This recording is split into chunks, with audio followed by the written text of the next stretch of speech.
दोस्तों आज की हमारी जो ऑडियो बुक समरी है वो है एक्टिवेट योर ब्रेन, यानी कि अपने दिमाग को पावरफुल बनाने का तरीका क्या होता है। हम अपने दिमाग को, माइंड को पावरफुल बनाना चाहते हैं, लेकिन उसका तरीका क्या होता है। हमारे माइंड में काफ़ी फालतू के विचार आते रहते हैं जिनको हम कम करना चाहते हैं, और हमारी जो बैड हैबिट हैं उनको हम खत्म करना चाहते हैं। लेकिन ऐसा करने के लिए कौन से तरीके होते हैं जिनका यूज करके हम अपने ब्रेन को वॉश कर सकते हैं, यानी कि एक तरह से अपना जो ब्रेन है उसकी सफाई आप कर सकते हैं।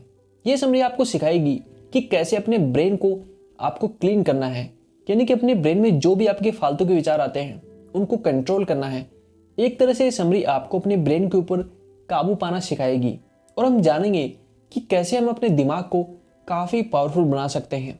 किसी भी चीज़ के अंदर, किसी भी काम के अंदर अगर आपका मन नहीं लगता है तो इस समरी आपकी काफ़ी हेल्प कर सकती है। हमारा जो माइंड है वो कैसे काम करता है और कैसे हम इस पर काबू पा सकते हैं।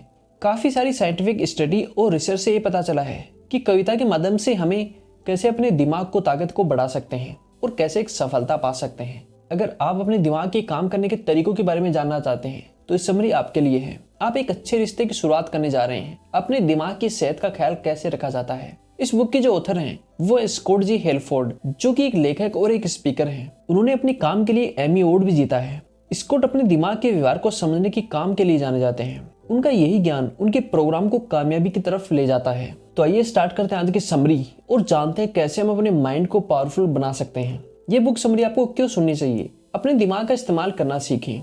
दिमाग शरीर का एक अहम हिस्सा होता है, यानी कि यूँ कहें तो हमारा जो माइंड है वो हमारे बॉडी का काफ़ी इंपॉर्टेंट पार्ट होता है।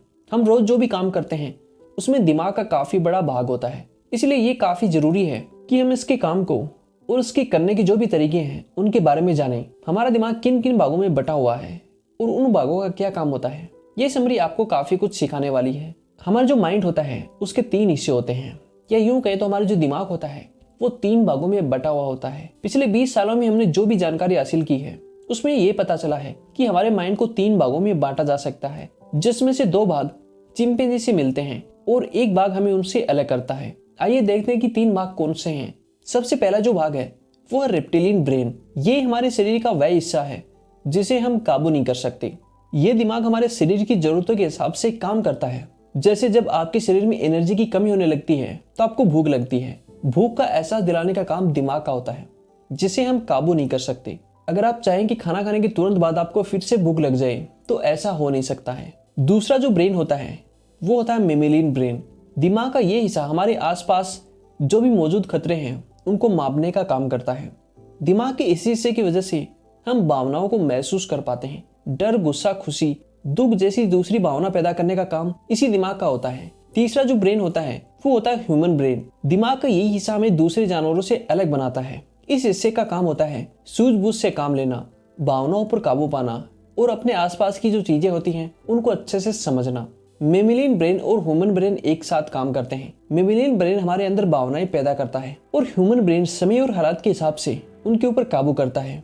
मान लीजिए कि आप किसी मीटिंग में हो और अचानक आपको एक पुराना चुटकुला याद आ गया। आप जोर से हंसने ही वाले थे कि आपको याद आया कि आप मीटिंग में बैठे हुए हैं। यहाँ पर याद दिलाने का काम ह्यूमन ब्रेन का होता है। हमारे दिमाग के केमिकल हमें काबू करते हैं, लेकिन हम भी उन्हें काबू कर सकते हैं। क्या आपके साथ भी कभी ऐसा हुआ है कि आपने जोश में आकर के फैसला किया हो कि आज से आप रोज जिम जाएंगे, लेकिन 2 दिन के बाद ही आपका जिम जाने का मन ही नहीं करता हो। हमारे दिमाग में जो भी केमिकल होते हैं उनकी वजह से ऐसा होता है।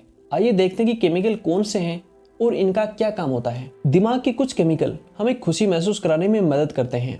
डोपामाइन हमें आराम दिलाता है। नोरेपिनेफ्राइन हमारा किसी काम में इंटरेस्ट पैदा करता है और ऑक्सीटोसिन हमें दूसरों पर भरोसा करके उस रिश्तों को बनाने में मदद करता है। एड्रेनलिन और कोर्टिसोल नाम के केमिकल हमें आसपास के खतरों को भांपकर उनसे बचाने का सामना करने में मदद करते हैं।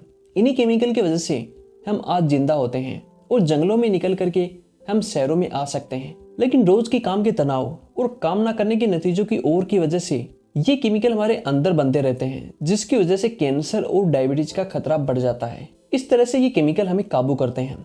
लेकिन अच्छी खबर ये है कि हम भी इन केमिकल पर काबू कर सकते हैं।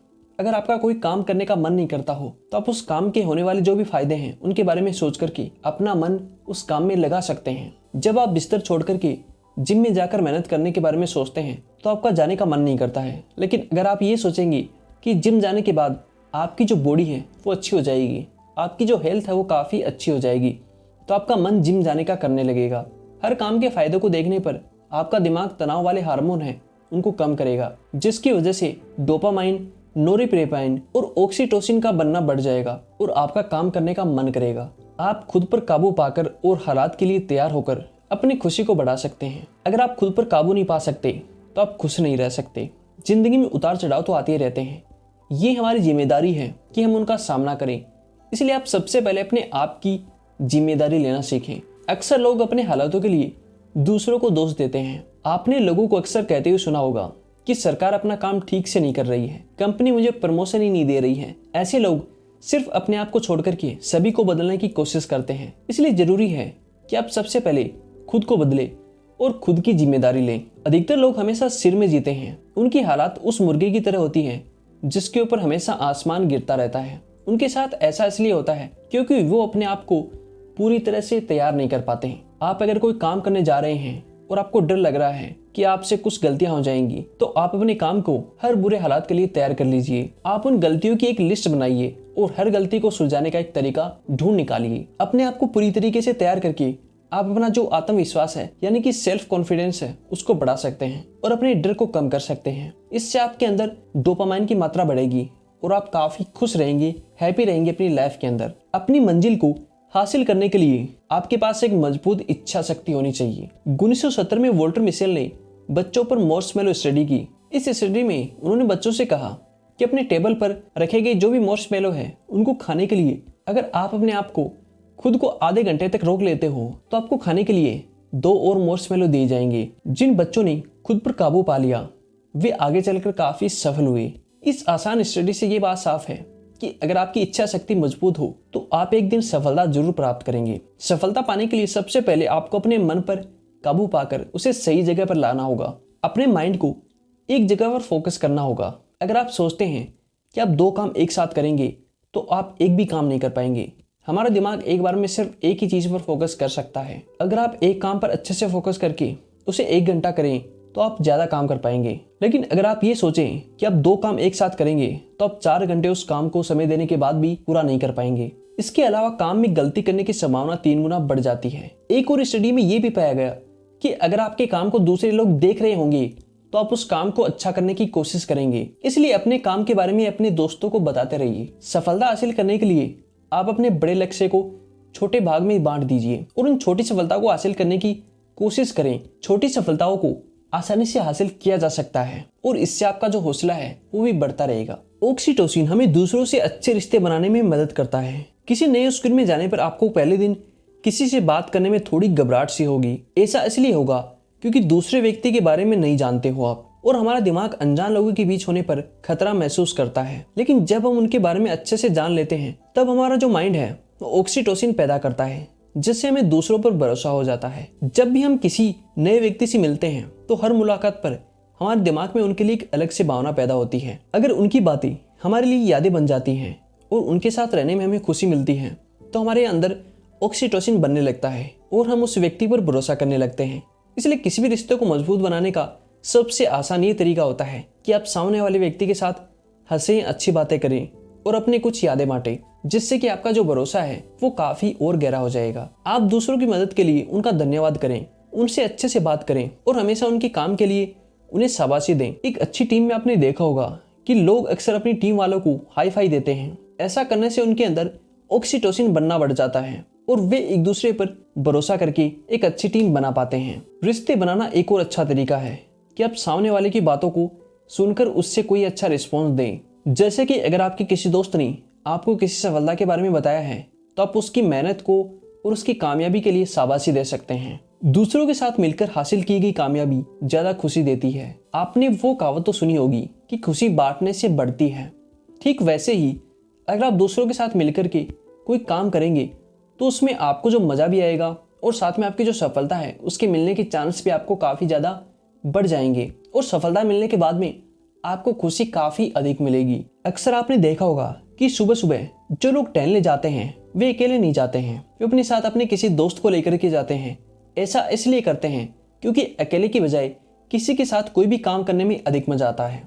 अगर आप रोज अकेले ही टहलने जाएंगे तो आप जल्दी बोर हो जाएंगे और आप काफ़ी जल्दी थक भी जाएंगे। जब भी आप कोई नया काम करने जाएं तो अपने साथियों की राय और उससे मदद जरूर मांगे। दूसरों की राय से आपको नए आइडियाज मिल सकते हैं। ऐसा देखा गया है कि जब हम किसी से हेल्प मांगते हैं तो वे हम पर काफ़ी अधिक भरोसा करने लगते हैं और इससे आप एक अच्छे रिश्ते की शुरुआत भी कर सकते हैं। लेकिन जरूरी नहीं है कि लोग हमेशा आपकी बात या फिर आपके काम से सहमत हों। उनकी काम करने का जो तरीका है वो अलग हो सकता है। उनके सोचने और समस्या को सुलझाने का तरीका भी अलग हो सकता है। इसलिए आप उनकी बातों और विचारों की इज्जत करना सीखें। दूसरों की राय लेने से आपको हमेशा अपना जो काम है उसमें कुछ अच्छी और कुछ बुरी बातें पता चल सकती हैं। आप उसकी हेल्प से किसी भी समस्या को सुलझाने का एक अच्छा तरीका ढूंढ सकते हैं। अगर आपको उनका आइडिया पसंद नहीं आता है तो आप उस आइडिया को नज़रअंदाज कर सकते हैं, ना कि उस व्यक्ति को। अच्छा खाना खा करके और अच्छी कसरत करके अपनी और अपनी जो माइंड है उसकी सेहत को आप सुधार सकते हैं। आपने कसरत से होने वाले जो फायदे हैं उनके बारे में सुना होगा। आइए देखते हैं कि आपकी जो कसरत है वो कैसे आपको एक अच्छी सेहत दे सकती है अपने माइंड को। कसरत करने से हमारा दिमाग एक ब्रेन ड्राइव्ड न्यूरोट्रैफिक फैक्टर नाम का केमिकल बनाता है, जिससे हमारे सेल्स रिपेयर होते हैं, दिमाग को बढ़ने में हेल्प मिलती है और हमारे जो दिमाग है उसके कनेक्शन भी काफी मजबूत हो जाते हैं। तनाव से छुटकारा पाने का सबसे अच्छा तरीका होता है सोना और आराम करना। क्या आप हमेशा तनाव में रहते हैं? क्या आप अपने काम पर सही से फोकस नहीं कर पाते हैं? क्या आप किसी आसान काम में भी उलझ जाते हैं और उसे सुलझा नहीं पाते हैं? अगर ये सारी बातें आपके साथ में होती हैं तो आपको नींद की आवश्यकता है। सोने से हमारा जो ब्रेन है उसको कोर्टिसोल नाम के हार्मोन को बनाना कम कर देता है, जिससे हमें तनाव में राहत मिलती है। हमारा दिमाग भी हमारे शरीर जैसा ही है, ये काम करते वक्त थक जाता है और इसे आराम की आवश्यकता होती है। इसलिए आप नींद से समझौता ना करें। अच्छी नींद लेने से हम बहुत सी बीमारियों से बच सकते हैं, हमें चीजें लंबे समय तक याद रहती हैं और हमारा तनाव भी कम होता है। नींद के अलावा आराम करना भी काफी जरूरी होता है। एक रिसर्च में ये बात सामने आई है कि अगर आप एक दिन आराम करेंगे तो बाकी 6 दिन आप अच्छे से काम कर पाएंगे। इसलिए आप कभी कभी काम से छुट्टी लेकर के आराम करके कुछ किताबें पढ़ लीजिए या फिर कहीं घूमने जा सकते हैं। इसलिए आप अपने दिमाग को ठंडा रखिए, जिससे आपका जो सबकॉन्शियस माइंड है वो काम कर सके। इसमें आपको बहुत सारी परेशानियों के हल आसानी से मिल जाएंगे और आपके अंदर नए नए जो आइडिया हैं वो भी आने स्टार्ट हो जाएंगे। तो दोस्तों, आपने देखा कि समरी के माध्यम से हमने जान लिया है कि कैसे हम अपने ब्रेन को पावरफुल बना सकते हैं, यानी कि अपनी जो ब्रेन है उसको एक्टिव कर सकते हैं। अगर आपका भी जो ब्रेन है वो एक्टिव नहीं है तो समरी के माध्यम से आप अपने ब्रेन को एक्टिव कर सकते हैं।